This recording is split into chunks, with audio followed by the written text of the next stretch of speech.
Workers ہیں یا اپنا ان کی جو قیادت ہے، آپ دیکھیں کہ ان کو کافی حد تک ریلیف ملنے شروع ہو گیا، یعنی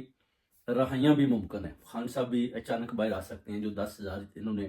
بے گناہ آدمی پکڑے ہوئے ہیں، ایک دم ان کو بھی چھوڑ سکتے ہیں کہ ٹھیک ہے ان کو بھی جانے دیں، کیونکہ 9 مئی کے حوالے سے تو ان کو پتہ ہے کہ ان سب کو بے گناہ گرفتار کیا ہوا ہے۔ ابھی قوم اور اس کمیونٹی عوام کو بھی پتہ چل چکا ہے، اندر سے بھی جو ان کی کالی بھیڑیں تھیں انہوں نے بھی بتا دیا کہ یہ سب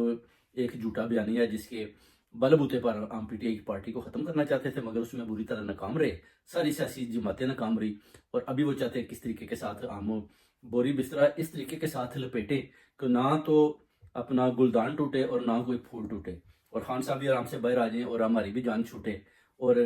اپنا جو دوسری سیاسی پارٹی ہیں پھر وہ جانے اور خان صاحب جانے اور خان صاحب جانے اور یہ بگوڑے جانے۔ ایسا کچھ پیغام ہے جو اسٹیبلشمنٹ کی طرف جنرل اسمبلی صاحب کی طرف سے بھی آ رہا ہے۔ وہ کہتے ہیں ٹھیک